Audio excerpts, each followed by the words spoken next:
আমাদের এখানে যারা আছেন মঞ্চে বিশেষ করে সামনে আছেন যারা, কেউ হঠাৎ করে বলতে পারবেন না যে গত 16-17 বছর আপনাকে শান্তিতে বাড়িতে ঘুমোতে পেরেছেন। এতগুলো বছর আমাদেরকে একটা আতঙ্কের মধ্যে কাটাতে হয়েছে প্রিয় ভাইয়েরা। আপনারা জানেন আমি অন্তত 10 থেকে 12 বার গ্রেফতার হয়েছি। এখনো আমার বিরুদ্ধে 108টা মামলা আছে বিদ্যমান। এরকম মামলা হেফাজত, জামাত সহ আরো যত ইসলামিক দল আছে সকলের বিরুদ্ধেই আছে, এবং আমার মনে হয় আপনাদের অনেকের বিরুদ্ধে মামলা আছে।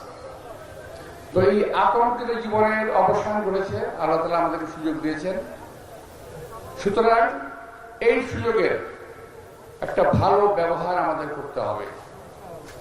আমরা যাতে সারা জীবন এই স্লোগান, আমার তো মনে হয় এই 16-17 বছরে ইসলামপন্থী দলগুলো, যারা সচ্চা মুসলমান, এরা নারায়ণ ত্যাগের আল্লাহ স্লোগানটা দিতে একটু দ্বিধা হতো, কষ্ট হতো। কারণ কখন জানি এই আওয়ামী বাকশালী চক্র, এই দুঃস্বপ্নের যারা প্রণেতা ছিল, তারা আবার আমাদের উপরে চলে বসে।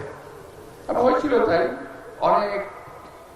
এই যুগের, এই 17 বছরের এই যুগের যে অবসানটা, তার আগে তার সময় যত আলেম ওলামা, রাজনৈতিক দলের নেতৃবৃন্দ জেল খেটেছেন, তার নজির বোধহয় বাংলাদেশের ইতিহাসে নয়, শুধু পৃথিবীর ইতিহাসে নাই এমন কোন নজির যেটা আওয়ামী লীগ করেছিল।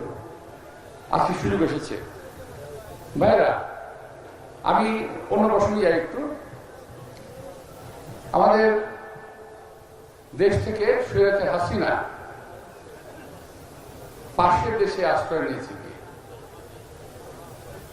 যাকে বিশ্বের কোন দেশ আশ্রয় দিতে চায় নাই, তাকে আশ্রয় দিয়েছে ভারত। কয়েকদিন আগে জামাতের আমির সাহেব বলেছিলেন যে ভারতের সেবাদাসী, কথাটা উনি একবারে বাস্তব কথাটাই বলেছেন। এবং ওখানে বসে বসে উনি এখন গুলি চালছেন, এবং ভারতীয় মিডিয়াগুলো, পত্র পত্রিকা কিংবা ইলেকট্রনিক মিডিয়া, তারাও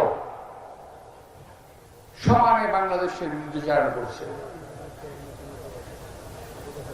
গত 16-17 বছরে বাংলাদেশে যে রাজনৈতিক নিপীড়ন হয়েছে, বিশেষ করে যেভাবে গণহত্যা করেছে 2010 সালে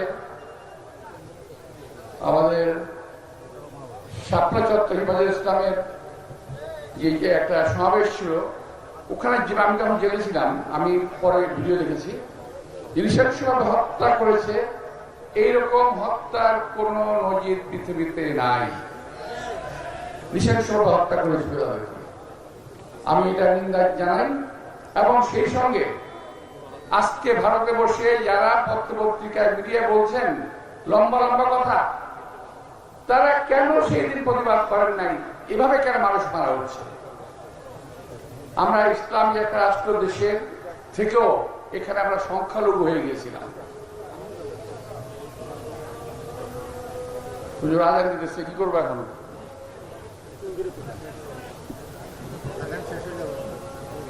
আচ্ছা, আমি শেষ করে দিই।